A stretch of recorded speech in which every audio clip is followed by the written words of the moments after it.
Hello, science and magic. Today, we're going to be talking about why it is so hard to release control, to let go, to surrender. We're going to be exploring all of these words, these topics. I've done videos like this before, but I have a couple of new things that I'd like to add that have been helping me. And as always, I just like to share that I am in process with these concepts. I am by no means a master of surrender or letting go. I am a human being and learning these concepts and experiencing these embodiments in my own life and then sharing what I learned with all of you. So I hope it's helpful. I want to start first by prompting you to really think about what control feels like in your body. So when you're in a state of control, what does that feel like? What happens in the body? And B, what areas of your life do you feel like you're controlling? Are you in a relationship that you feel like you're controlling? Are you controlling of your business, of your children? Any area of your life, just getting really honest with yourself.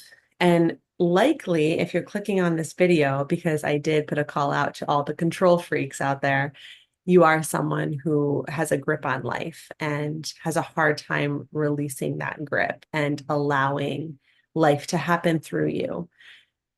The definition of control is to exercise authoritative or dominating influence over. To exercise authoritative or dominating influence over something. Now, surrender, the definition is to relinquish possession or control of, to let that go. So, not exercising the influence, but releasing the influence. They're opposites. And I brainstormed some reasons of why I think it can be hard to release control. And I will share that. First, I want to introduce myself, actually, if I haven't, as I haven't done that yet. I'm Amanda Helen, and I studied neuroscience for undergrad. I have done, you know, various certification programs in yoga and bodywork programs. I love talking about the nervous system, about embodiment, and how it relates to feminine energy and the way that we work. So if you are interested in any of those topics, check out some of my other videos and give this video a like, hit subscribe. If you want to tune in live, hit the bell and then you'll be notified when I go live and you can interact with me and ask me questions. I love talking with all of you. So first of all, I've linked several videos below as well about the topic of surrendering, letting go. It is such a feminine quality. It is the energy of femininity to yield, to release, to let go, to allow. And the reasons why we might not do this is the perceived feeling of being safe when we're in control. So it's the opposite, like safety is the opposite of fear. And when we're in a state of fear, when there's an underlying state of fear resonating in the body, like I'm not going to be safe or I'm not going to survive unless I'm holding this all together. It's up to me to move my life forward. It's up to me to do what I need to do at work. It's up to me to hold this family together. Like these are all desires to grasp and hold control, different than structure. Structure's got a more stable, easeful feel to it. Control is a grip. It has a low resonance of fear. And the reason why many people don't let that go is because they feel safer when they're in control. And I say perceived control because there's so much we're out of control of in this world. And the tips I'm going to share, the last one is specifically designed for those who like to be in control to shift their mindset around this. So stay tuned to the end to hear that shift. I really think it's going to help. If anyone's experienced trauma in their childhood or capital T trauma throughout their life, it's typical and common to really need to control circumstances, to control the environment. There's one thing about liking a really neat place to live in, for example, and another about I get anxiety if things aren't in the exact order and how they should be. And I know I can speak to this because I grew up under the parenthood of a father who is an alcoholic and an angry alcoholic, and so scary. And my parents ended up getting a divorce when I was around 6. So I have and still have to really work on. I don't have to do anything. I invite myself to work on releasing control in my life. And that's why I do so many of these videos. So if we've experienced trauma and we've been out of control at any point in our life, especially in childhood, out of control and not feeling safe, then when we're adults and we have that ability to maneuver through life with more agency, then we're going to really take hold of that agency and we're going to try to control every little aspect of it in order to feel safe. Also, sometimes it's hard to release control when we're only focused on the current small moments, if that makes sense, rather than the big picture.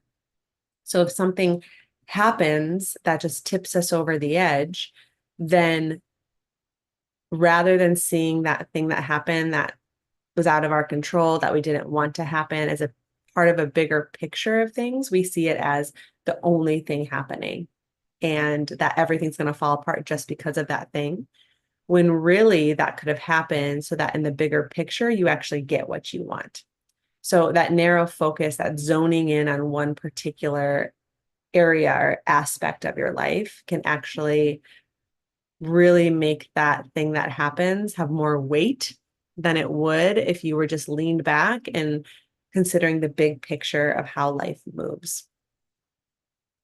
We also might have a hard time releasing control because there's a lack of trust in life. So we don't trust the general principle that this earth is a friendly place, that there's some sort of higher power watching over us, that things maneuver towards harmony when we let go of our thoughts, of our conditioning, of our negative beliefs, and we release into that. If we don't trust that there's something bigger at work, if we don't trust in the bigger universal principles of life to lead us towards something good and peaceful, then we're definitely going to try to control. We're definitely going to try to manipulate our experience so that it moves in how we think that it should.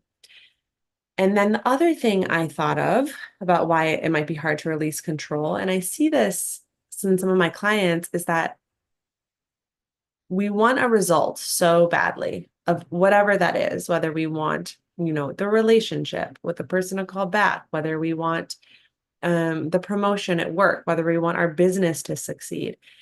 And if it doesn't, we think we failed. And that fear of failure is a really, really strong belief. So it makes us grip out of fear that that thing won't happen. And we really try to control it. When if we would just let it go, maybe something different will come into place that's more of a match. So I find that the fear of failure, for whatever reason, is a very strong pulse in this inability to let go and surrender. And it's interesting because failure, I mean, I could say something, this is its own video, but really we might find more success, like a deeper success, like a more aligned success, if we let go of the control of what we think that we need. That's the dichotomy there.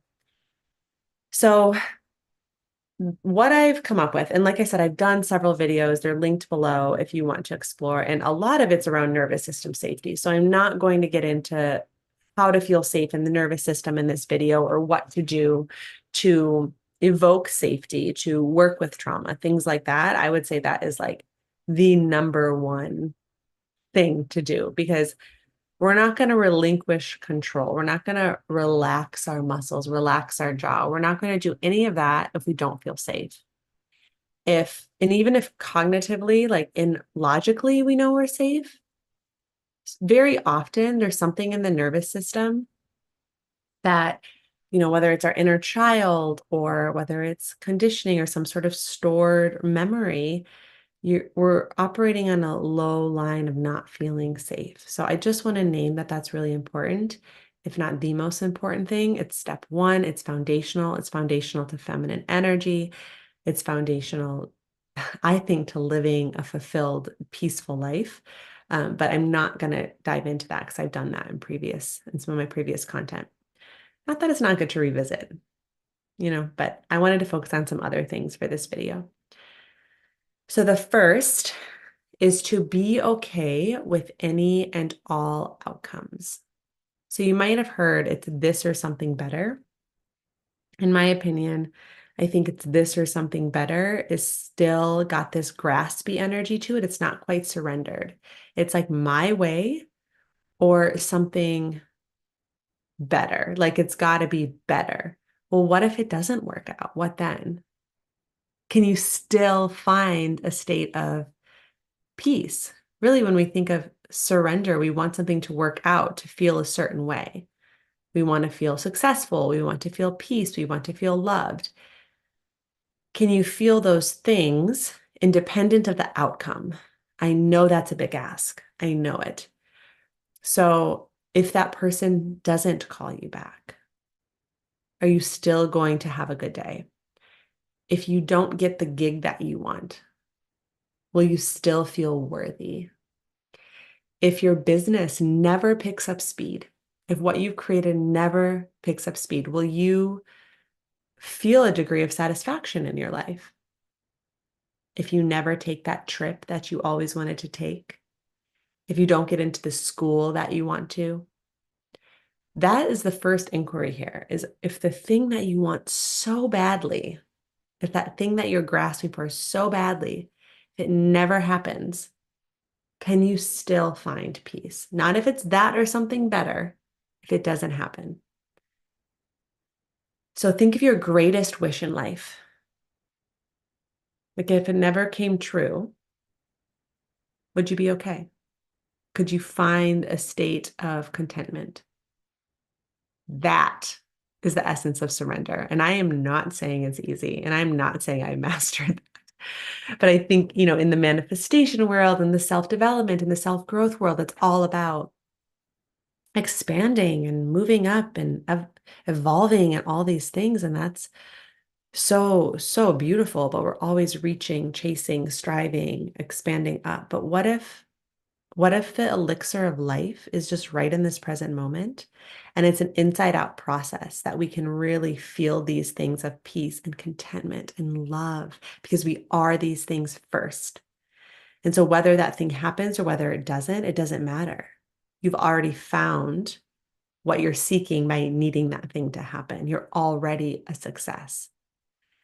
Now, I'm saying this, and I'm sure it's like landing in a cognitive way, but the embodiment of it is really, it can't be forced, and it can't be something that you will yourself into. It's something, in my opinion, when I felt it in my life, that I've unraveled into, that I've sensed into, that's been unfolded through me, rather than I'm going to think my way into this right now. That's why that nervous system safety piece is so important, because in a logical mind, we're at a higher brainwave frequency. But if we can slow the mind down, if we can feel safe, we can go inward, get into a lower brainwave frequency and into our subconscious and kind of feel these states of being, stumble our way into them, intend them, and allow them to find us in the right place in the right time. Feel free to say hi if you're tuning in and let me know where you fall on this spectrum of being able to surrender, or if you're someone who really holds control. And I'm curious, what aspects of your life do you feel like you hold in control? So I think a lot of times too that what we think we want comes from our conditioning. It's not actually what we want. We think that we want to live in this place. We think that we want this degree. We think that we want this amount of money. We think that we want this sort of relationship. But really, we're operating from the head, from the mind, from the brain. And the brain holds the wiring of everything that we've experienced in life up to this point, and especially the things from our familial upbringing and um, from society. It's been woven into our subconscious to think that we want these things. So that might be a helpful inquiry too of like, okay, I think I want this promotion, but my mind wants this promotion. Building a relationship with the heart. And I did a video about the heart a couple of days ago. I'll link that below too. And that the heart holds our essence, like what our soul wants, what our spirit wants the truth of us wants. And popping into the heart when we feel really clingy or like it's hard to surrender into a stage in life, into a relationship, into XYZ, get out of the mind, because the mind is really going to try out of that fear to try to manipulate and control, to dominate, to have authority over, and come into the heart and just rest your awareness in the heart as you're holding that situation, that person, whatever it is in your awareness, and see what happens in that way. See if that need for the results to come in the way that you want it to come, if that can soften a bit just by being in the heart. The next, number 2, is focusing on a higher intention and higher power. I have talked about this one before, and I'm going to bring it up again because I think it's so important. This will be easier if you have a spiritual practice or a religious practice or a belief in something higher, like a higher force. This is the magic part of my science and magic, but the belief that there is these workings of the universe, of the way that the world works, of the energy that flows through nature that guide us towards harmony, towards equilibrium, towards love. That life at its core is the expression of love. And that when we let go of our conditioning, of our thoughts, we're really surrendering into that. So my ultimate intention for everything that I do is to extend love through my heart and through my body, to really embody love, like capital L love. That is what I want. That's what matters more than anything, more than, this person doing this thing in this way that I want them to do it, or my business growing in the way that I want it to. As long as I am extending love, or this moment with this person is allowing me to practice love, to embody unconditional love because it's independent of condition. As long as through my business in some way I am extending love through my heart, then I don't care about the outcome because that matters the most. And I have agency over that. So what is your ultimate life intention? Like, this is big picture. And how do you believe that the universe works? How do you believe that the world works? Is it something that you can surrender into? Is it friendly? So in this way, you can focus less on the person, the situation, the small term goal that you want to happen, and more on the divinity that is flowing through that moment. This like big picture. Like, okay, I see that this might be something that's out of my hands, out of my control, and I'm going to rest in trust and in love and allow the universe to flow through both of us in the case of a person, or to flow through me in the consciousness of this idea, or to flow through me in the way that money flows, and really surrendering your body as this temple where this divinity can flow through. And if you're someone who doesn't practice spirituality or have a faith in that way, you could contemplate the way that nature grows. I mean, if you just sit in front of a field of wildflowers, it just takes your breath away. There's energy that flows through those wildflowers and creates this stunning scenery. Same with a rainforest. Think of a rainforest and how there's this rich and deep ecosystem that is expressing. It's like life expressing. And so we are nature, and we are like literally like we eat nature and we become nature. We are nature, we're born nature. And so if we can attune to that energy and trust that that energy is harmony, that could be a really helpful way to surrender, because when we surrender, you're not surrendering to a person. You're not surrendering to an idea. You are surrendering to the divinity, to the energy that flows through that situation, that person, if that makes sense. So it's helpful to do some reflection on what you believe that energy to be.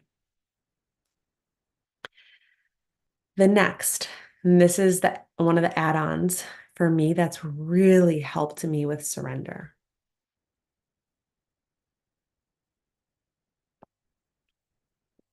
is wishing in your whole body for the free expression of the other person, of the consciousness.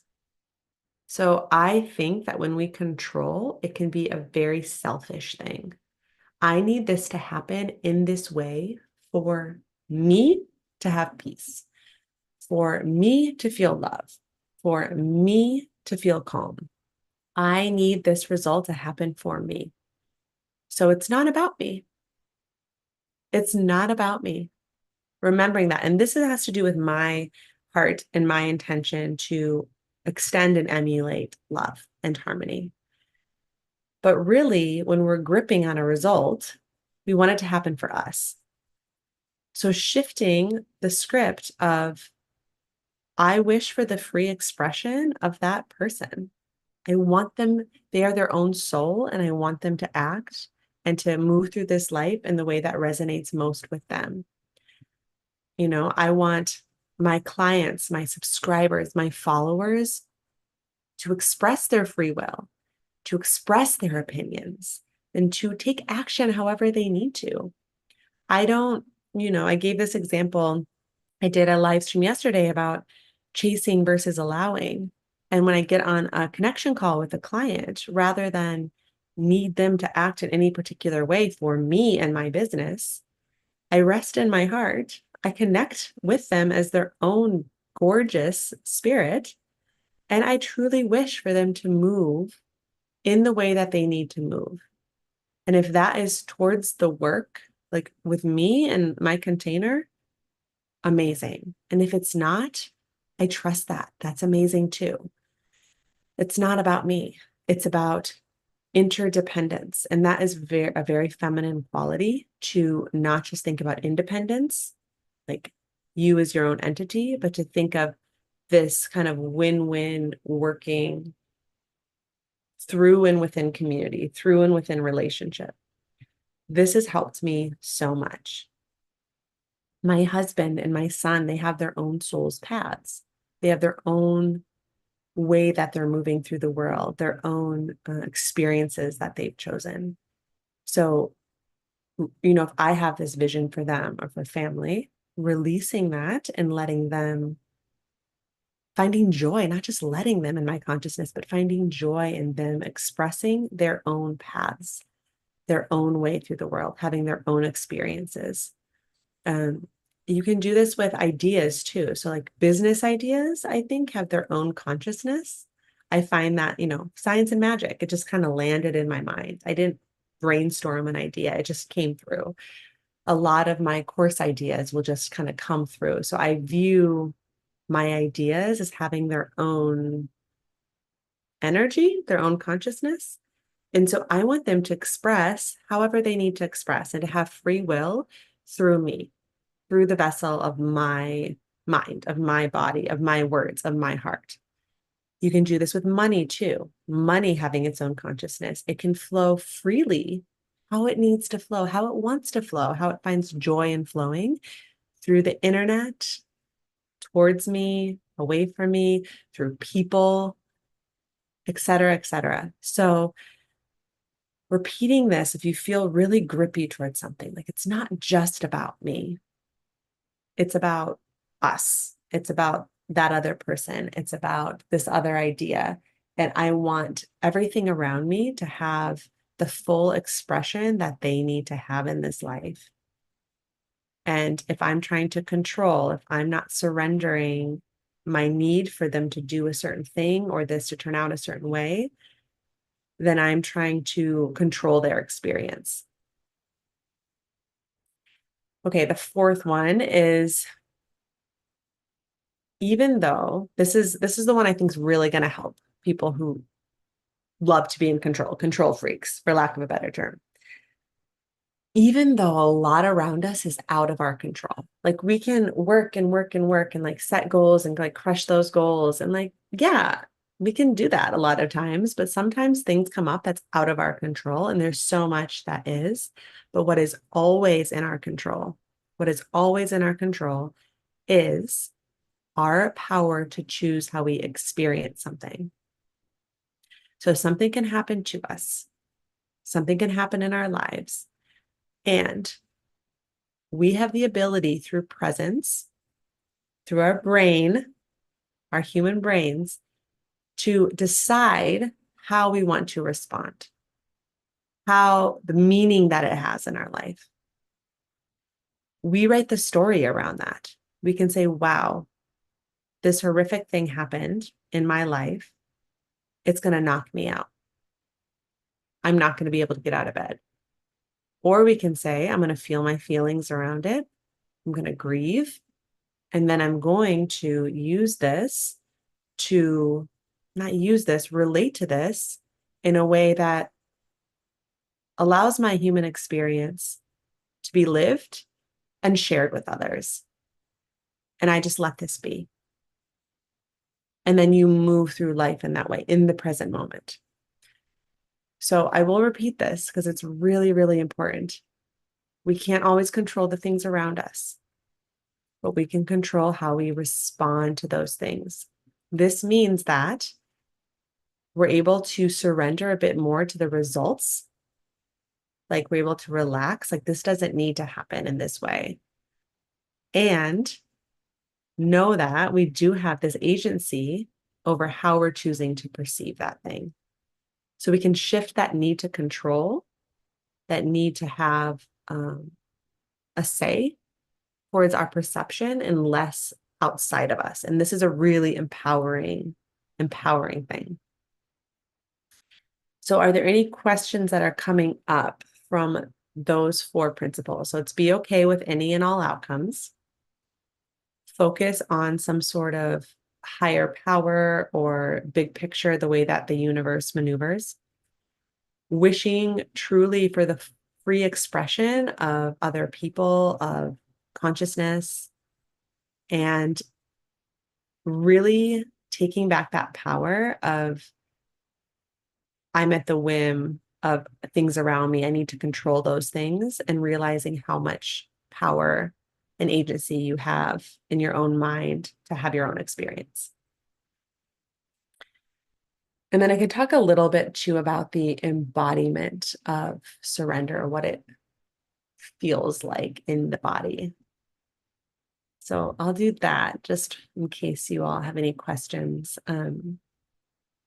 So go ahead and type those. But when we think of surrender, of relinquishing control, so if you have control over something, what are you doing? You have tight muscles, you're gripping, you're clenching your eyebrows, you are clenching your fists, you're biting down on your jaw, you're clenching your stomach, you're pulling up on your pelvic floor, right? Your limbs are engaged and active and ready to control, to manipulate energy, to have dominance over, to have authority over.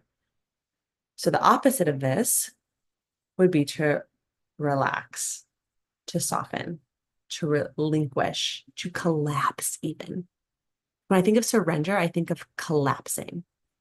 Why would you collapse if you don't feel safe? Brings me back to nervous system safety. You wouldn't, right?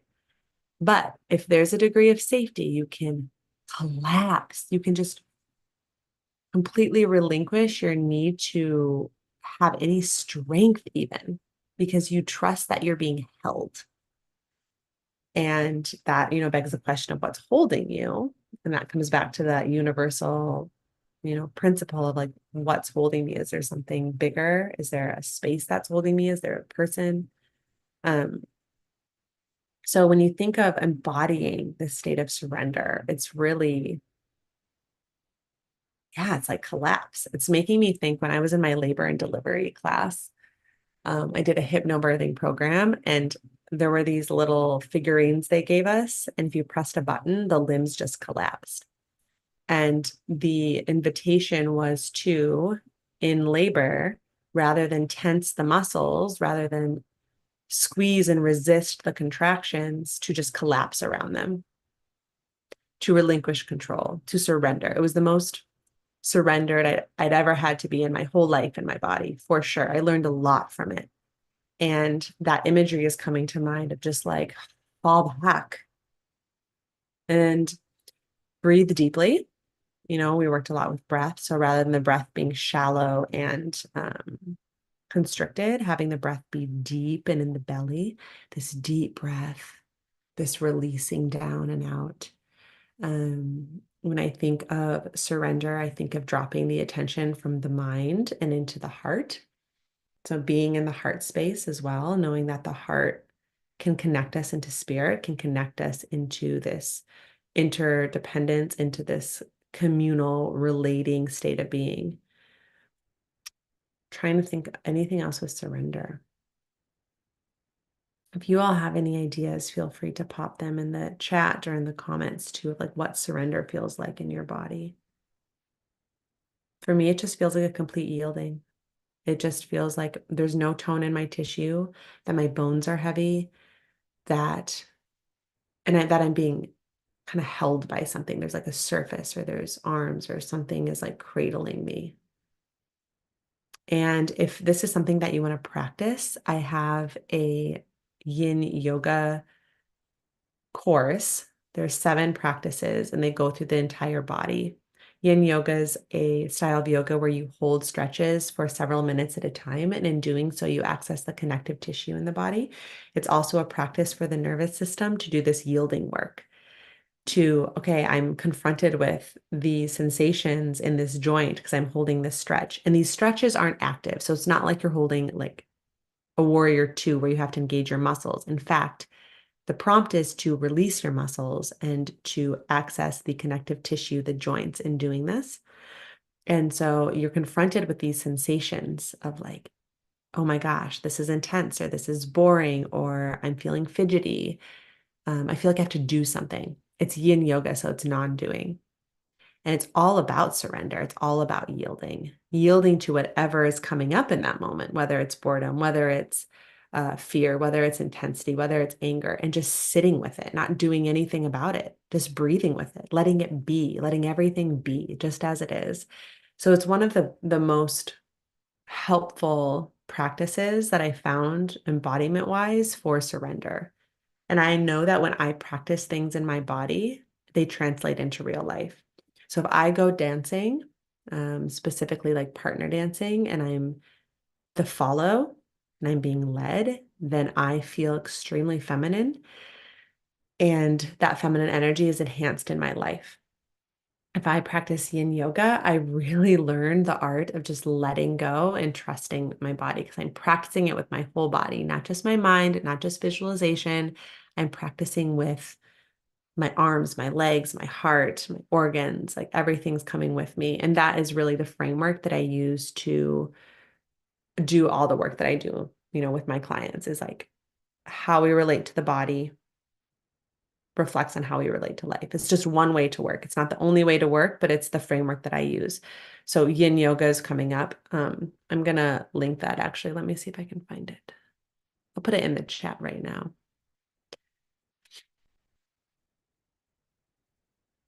Yeah, yin yoga is amazing. Dance is amazing too for feminine energy. I mean, when I'm doing partner dancing, it's a different kind of surrender than yin, right? I'm surrendering to the dance in movement versus in stillness. So it's called Full Body Melt. And you have lifetime access to this course once you sign up. So I'm putting it in the chat right now and I'll link it below. And then if you want to learn more about the nervous system, my program, Nervous System of a Goddess, is incredible. I've had participants say it helped them shift out of survival mode, and it's been like a priceless thing. So I put that in the chat too. But if there's no other questions, I'm going to let you all go. Thank you so much for tuning in and for exploring these concepts with me, and for being on my channel. I'm so, so grateful for all of you. And I will see you in the next one. Bye.